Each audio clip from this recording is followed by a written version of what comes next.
think I've had enough, might get a little drunk. Honestly, that's how celebrating in the new year felt like me. I'm filming this on the 1st of January. I could not have been more excited for 2026 to arrive. I know that a lot of people said that they did not have a good 2025. Personally, for me, it was like a devil spawn of a year.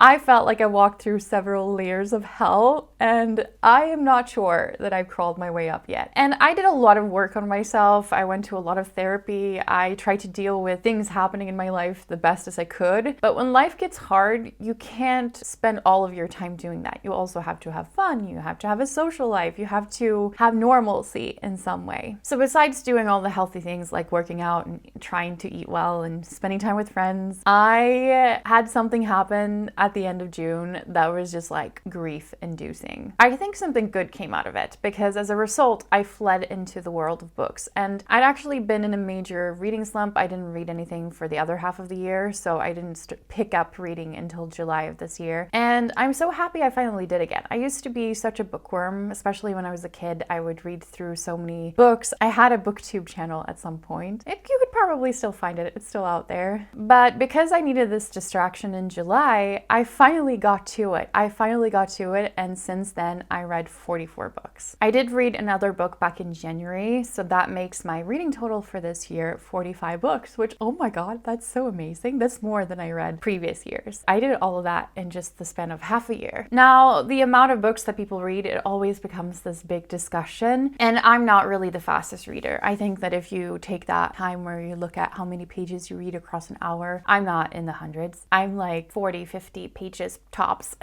So I'm quite a slow reader. But one thing that I'm so proud of this year is actually my reading streak. Because I started using Fable, I started using that as my tracker. It's really motivating for me. So as a result, I managed to read every day for the final 164 days of 2025. I don't think I've ever succeeded with something like that. Now reading just sort of feels like it's supposed to be part of me. If I don't do it in a day, I feel weird. Like it's a daily habit for me. So if I have any reading goals during 2026, it's just to not break my streak. I think it leads to good things.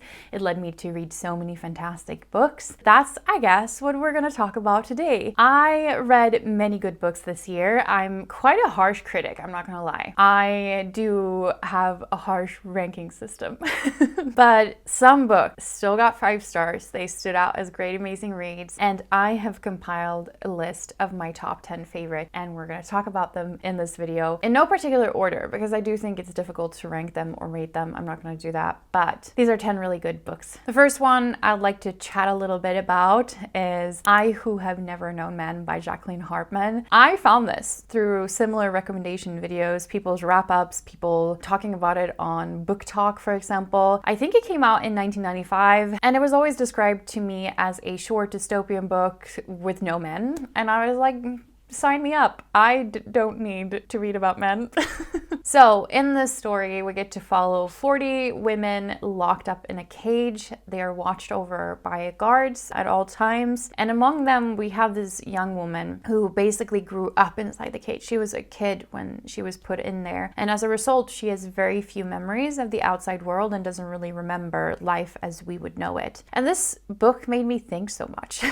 It's eerie, it's post-apocalyptic. It feels like there are many parallels. When I read it, I thought about World War II quite a lot. I did look up the author and saw that Jacqueline Hartman was Jewish, that she did had to flee to Casablanca during World War II. And this does kind of feel like an exploration of a trauma, but through this dystopian story of these women who are constantly being watched. But then I also think that the most interesting part of the book is the second half, where the characters are left to fend for themselves a little bit. It kind of grapples with this idea of how you re-enter life when you have forgotten what it was like to live before. Like you have these distant memories of what life is supposed to feel like, but now you've experience this thing and you're put in a different environment and you are so lost. That's what I think this book explores, feeling lost and not quite understanding how to navigate like the environment around you. I think you should read it. It's short. It will leave you with lots of feelings and thoughts. It's a great book. The next book that I would like to talk about is of course Hamnet by Maggie O'Farrell. This gave me a full-on meltdown as I finished it. I said this before in my December reading wrap-up. This book made me sob, and I think that's a good sign. The prose is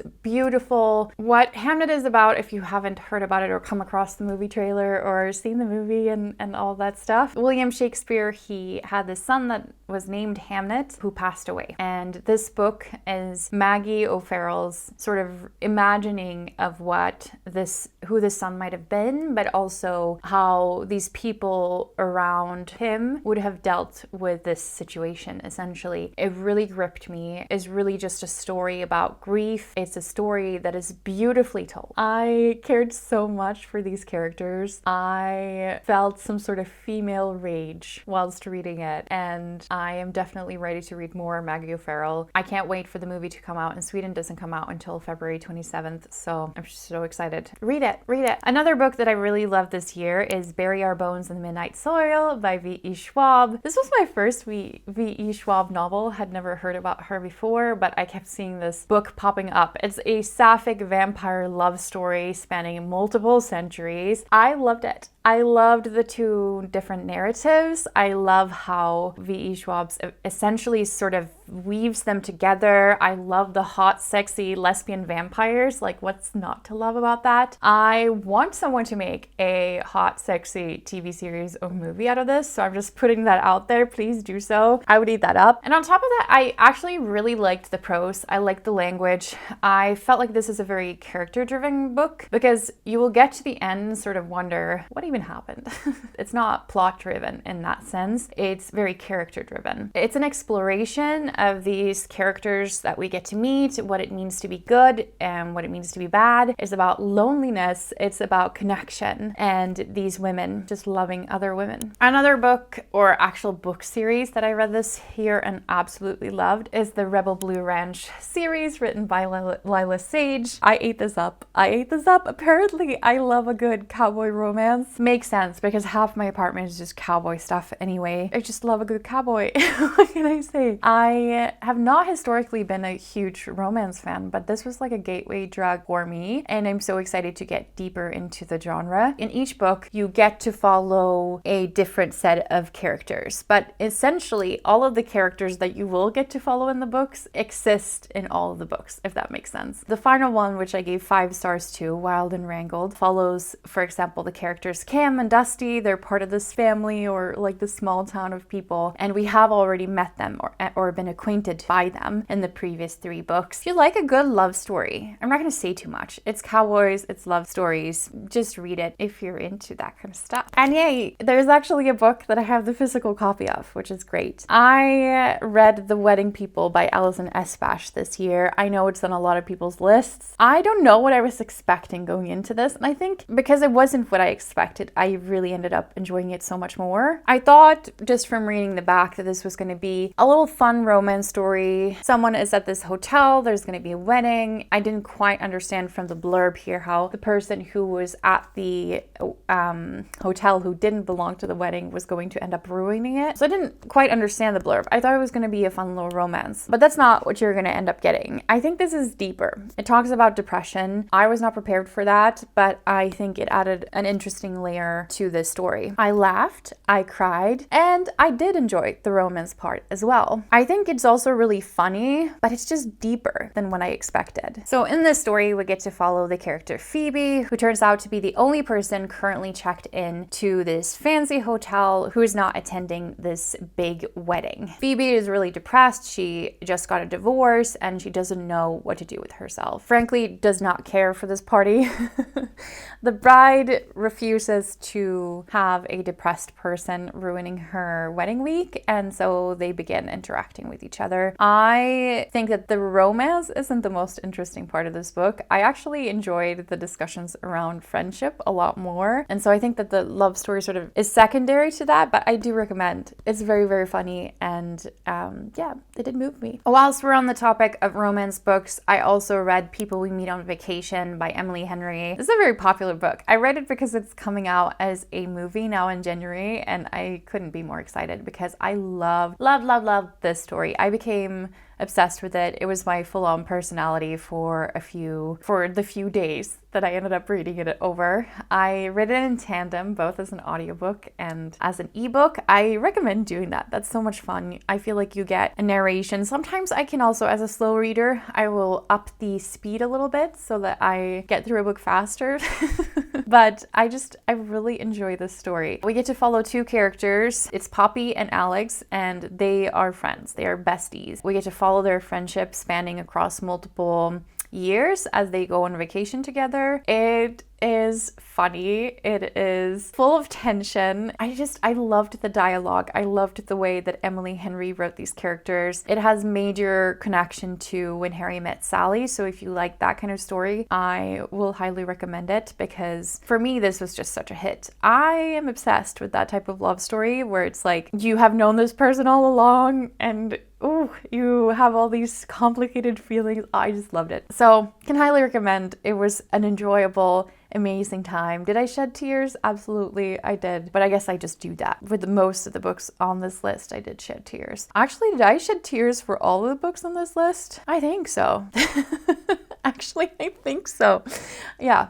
Except for maybe one of them. I guess that's a good sign if it made you feel something. So another book I read this year and that I think that you should read too is Everything is Tuberculosis by John Green. Similarly to People We Meet on Vacation, it became my entire personality for a while. This is a nonfiction book. I don't know what it is about John Green, but he inspires, he draws you in. He has this passion that is sort of transferred to you. And I feel like I knew a fair amount of tuberculosis before I went into reading this. I do have a couple of books that are just about different illnesses and the history of them. I have been fascinated by this for quite some time. So I kind of had this idea of consumption. I knew about these hot, artsy illnesses of the Victorian era, that it was romanticized and put on a pedestal, etc. But I always thought that tuberculosis was something that we do not have to worry about as much anymore, considering, and that makes sense because I live here in Sweden where it isn't an issue and we have healthcare that is sort of preventing it from spreading. I think that this book was so eye-opening, also a bit scary because tuberculosis is something we could actually cure, but why are we still letting it exist? I think I've told everyone in my life about all the little details of this book. I made a pact with myself that every time I have a bit of a McDonald's addiction, so every time I want to order McDonald's, I also have to donate money to a foundation that is mentioned in the book, Partners in Health, just to help with tuberculosis studies or getting healthcare out to the people that needs it. I will leave a link to that foundation in the description box below. So if you wanted to do the same kind of challenge for 2026, it's right there for you. But either way, you don't have to do that, but you do have to read the book and learn more about it. I think if you are not a huge fan of nonfiction, John Green is a great person to start with because he really, I don't know, he has nice, accessible language and he will make you feel passionate and he will draw you in and he will tell stories that will move you somehow. Similarly, I felt like I had this period throughout the second half of the year where every piece of literature or movie or anything that I came across in life was about the Vietnam War. I even deep dived into a 10-part docu-series trying to understand more what the war was about, why it happened, and how it sort of shaped our history. Very American war, but at the same time, I just felt like I didn't know so much about it. And that's probably because of The Women by Kristen Hanna. It kickstarted this obsession for me. Like I was full on in this city in Sweden called Kristianstad and just thinking of the Vietnam War and being like, oh, this river looks like it could belong in Vietnam. I don't know. I was so obsessed. with this book. It really moved me. It really made me want to learn more about this time period. So in The Women, we get to follow Frances, or Frankie McGrath, as she enlists in the army as a nurse to try to help out. And we follow her and other women, and also men, of course, that are fighting and helping out with the cause during the war. But we also get to follow Frances as she gets home. She returns home from the war and understands that society doesn't really recognize or understand her experiences and the struggles that she has to go through. I love history. I love historical fiction. I enjoy learning about things that have happened and sort of understanding how that world came to be. And this really helped reignite some of that passion for me this year. I've understood that Kristin Hannah writes these stories that are gut-wrenching or that makes you cry, that moves you somehow. And this is exactly that. I think if you're curious about women during the Vietnam War, pick this up. Another book that I really loved this year was The Compound by Eileen Rahl. Is that how you say your name? I hope so. Otherwise, I'll put a little shame tag on myself for not pronouncing her name correctly. This book is often described as like The Lord of the Flies meets Love Island. And yeah, that's kind of exactly what it is. If you've ever watched the reality TV show Big Brother, which in Sweden that was a big thing, it also kind of felt like that. We get to follow our main character, Lily, as she wakes up in the middle of this desert world as part of a reality TV show. She's in a nice villa, and together with her fellow contestants, she has to complete these daily challenges in order to improve and like fix up this villa that they live in. They also gain access to things like personal items, clothes, fancy things, but also food and other necessities that they do need in the house in order to have a good stay. I'm also currently watching the Swedish version of The Traitors, which I'm a bit late to, but whatever, I'm late with everything. And this has some kind of element of that. You're not quite sure. You're not allowed to talk about the outside world. You're not allowed to talk about your personal tasks. So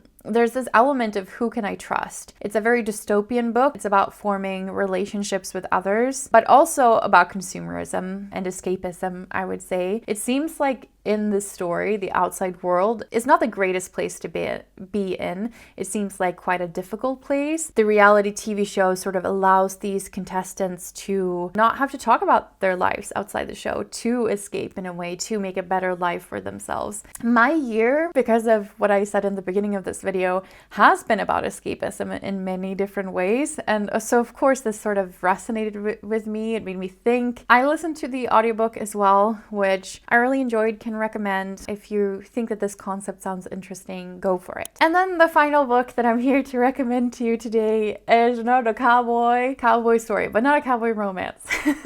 I'm going to talk about Lonesome Dove by Larry McMurtry. It's a Western epic tale. It came out in 1985, I believe, and became a bestseller at the time, won a Pulitzer Prize. And this novel, it's set in the waning days of the Old West, and we get to follow these Texas Rangers and the relationships surrounding them and their adventures, of course, as they're driving this herd of cattle from Texas up all the way to Montana. And everyone kept saying, when I was looking around the internet, that Lonesome Dove is like the best book ever written. I, as a result, went into this with very high expectations. I think it's fairly obvious by now that I'm a cowboy lover girly, and I was excited to read an actual Western. I don't think I've actually done that. I've seen a lot of Western movies, I've studied Western stuff, but I don't think I've read a lot of fiction about it. And I'm gonna take some expectations down. For me personally, it was not the best book ever written, but it was very, very good. It's pretty great. I think that in a way, this is about this masculine idea. This idea that you can band up with your brothers and you can travel across this vast land and to a far off destination. You can build this amazing life somewhere else for yourself. It just feels to me like a very male-centered notion. I don't necessarily relate to this notion, but this book does a phenomenal job in just building characters overall. It's like 800 or 900 pages long. And I spent a lot of time wondering, like, is anything gonna happen at some point? By the end of it, I cared so much for all of these characters, and I kept like almost seeing them as my little friends. Like, I would go to bed thinking, I wonder what's gonna happen to Gus tomorrow. He's probably one of my favorite characters of all time. I think he's such a good character, and I cared so much for him. It is part of a series, I believe. I think it's supposed to be the third installment, but it was the first one that Larry McMurtry wrote, so I'm just reading the books in the order that they sort of was released and not in the order that the author, I don't know, I just think it's a little bit confusing.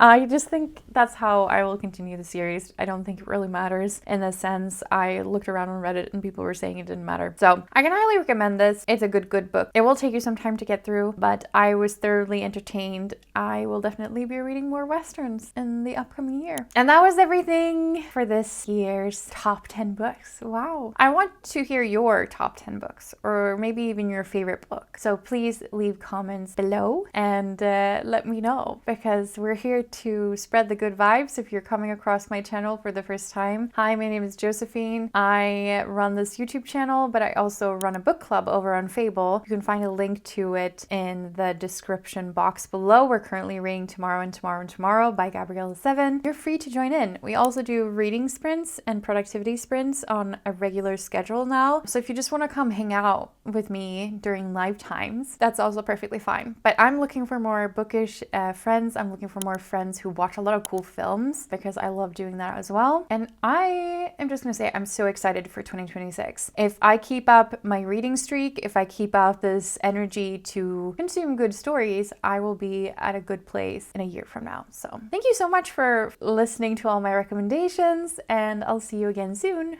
Bye!